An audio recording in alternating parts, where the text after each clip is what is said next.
speak Egypt. You dirty son of a man.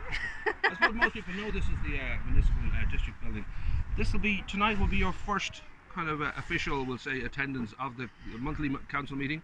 At what time today now you're being... That's 7:30 tonight, but right. at 4 o'clock I'll be, hopefully all going well, voted in by all the other councillors on the Wicklow.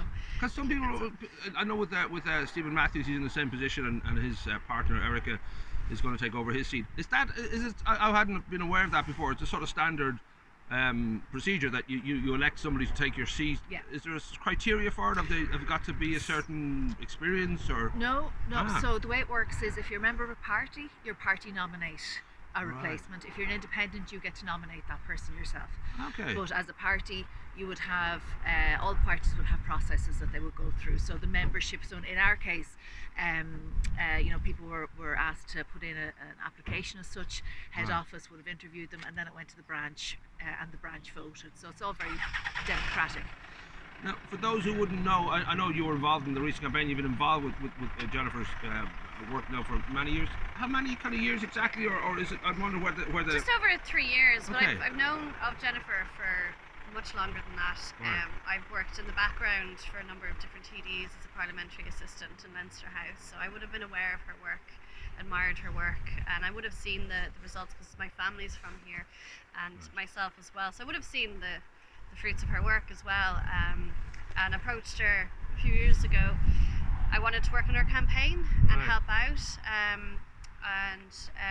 that's kind of where it started. And I, worked a lot on the media side of things as well, particularly in the recent general elections.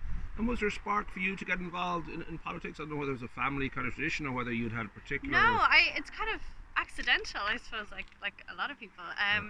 I worked on a local campaign here when I was 18, 19, and that kind of got me thinking about doing more projects in the local area.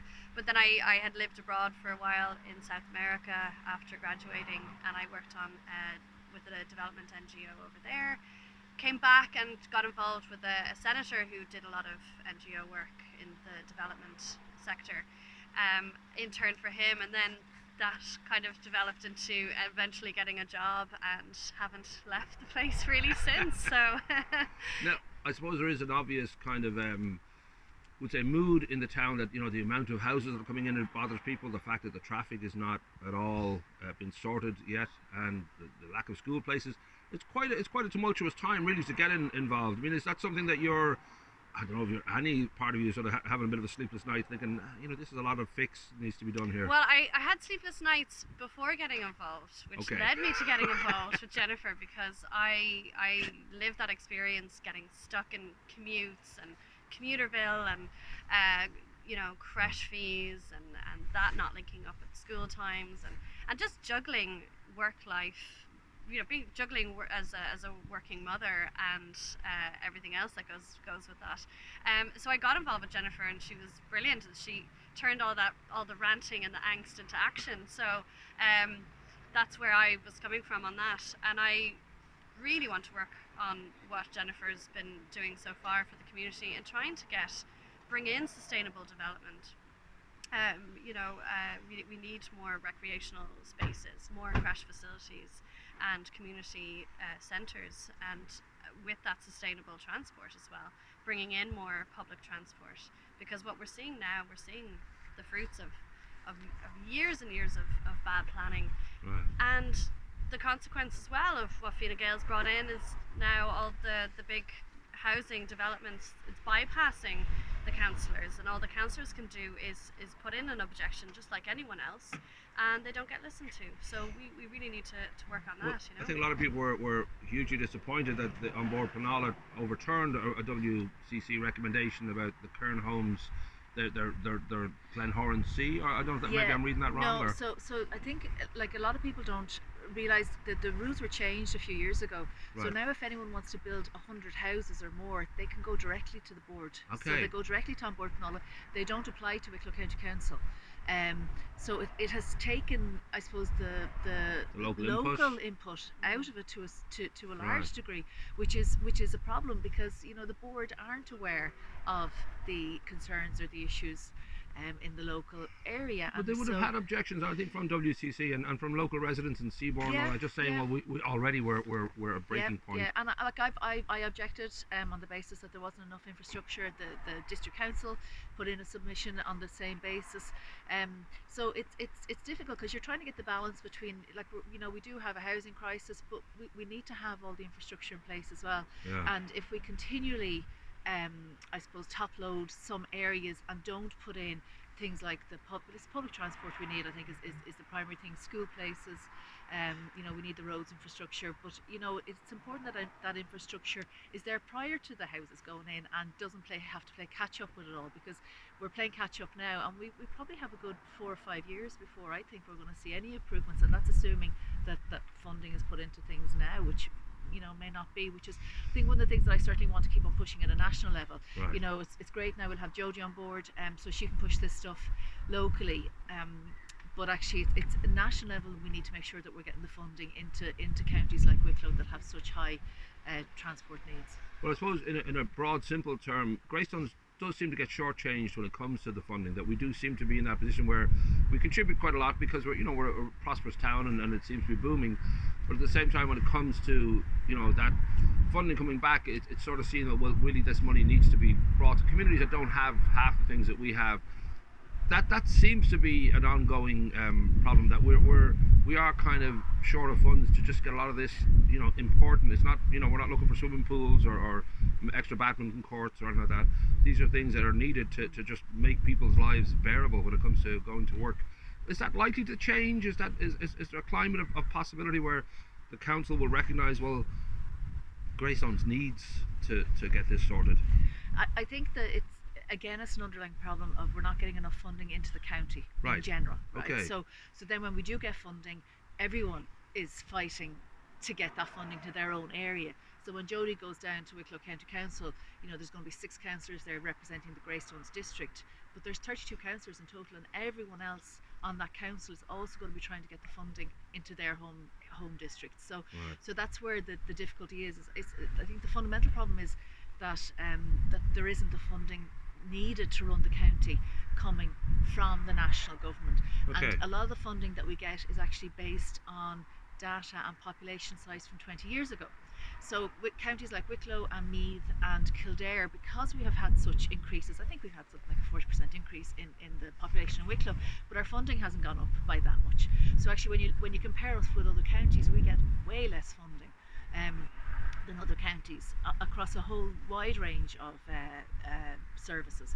So that's something that we're going to have to absolutely fight for, Well, given that it is kind of for many people a breaking point, is there a sense that there is light at the end of the tunnel? There's a green light. Let us actually get through this, glen it down. I don't know if there's any kind of sense of what exactly will be done or can be done. I think we're just going to have to wait and see what way the government talks are going to go.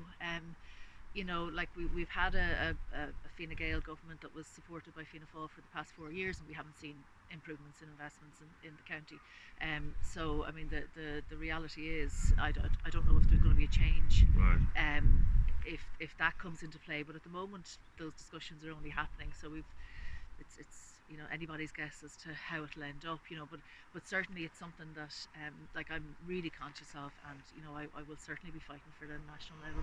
So for you, Jodie, when it comes to, say, A Place for All, have been campaigning, and others in Kilcoole, for the fact that their local school can't take the population, can't handle the amount of kids that are in the area. We've had many people, parents in Greystones, feeling the same way about their kids going to school. I don't know if there is a sense that because of the noise made by people in the area, do you think the Department of Education are paying attention, or is it always slow? Oh no, they haven't been paying attention, and that's right. why we're here at this crisis point now, where there are children who don't know where they're going to go to school in September. Right. How can that happen in a modern, supposedly normal functioning democracy? It just doesn't make sense. So, and they have known for a very long time, the population demands, as well as, and it should have been in conjunction with the new approved housing building, that demand is going to come up even more so as more people move into those houses. And it's a crisis point here, particularly in North Wicklow, but how many more towns and villages are going to experience that problem as well if the department keep reacting the way that they have done? So yeah, I'll be working with Jennifer particularly particularly on that issue because it's imminent. It's a crisis that we need to deal with now, and then going into the future to see ways, meet with the department and see if there are ways the department can change the way that they are responding to demand for school places. Well, thankfully the Greystones Kilcool Community College should be up and running by September, but is there a chance that in Kilcool this extension would actually get underway this year? Is there a feeling that it has to because of the outcry from the local community? Or there's certainly a sense that it needs to happen. I know, Jennifer, you've been working very hard on that. Yeah. So I've met with the committee that's dealing with it, right. And we're getting conflicting information really between sort of different bodies. Okay. So I think that this week there's a concerted effort to try find exactly what the situation is. I mean, that extension needs to be built. If temporary accommodation is required in the meantime, that needs to start happening straight away. But I think at the moment we're just trying to work out exactly what the department is saying, because it's not really clear. And would that be stupidity, or they're just trying to hide the fact that they don't have a definite plan? No, I think sometimes, I don't know if it's a resourcing issue or what, but sometimes the sort of forward planning side of the department is a bit backward. Doesn't get it right. Right. It doesn't get it right. Okay. And we're seeing that now. I don't know what the reason is for it, to be honest, Paul. I mean, all the data is there.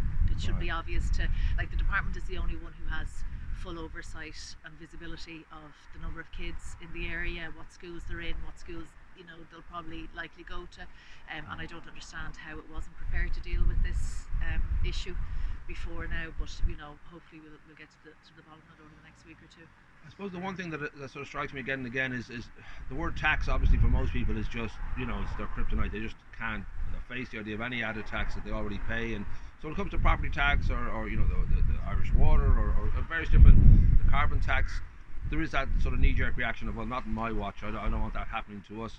I mean, that's a difficult one because, of course, if we live in a community where we need facilities and we need roads and we need all these schools and all that, funding does have to come into the county. That's obviously a difficult one to broach as a politician, because naturally on the doorstep people just don't want to hear that.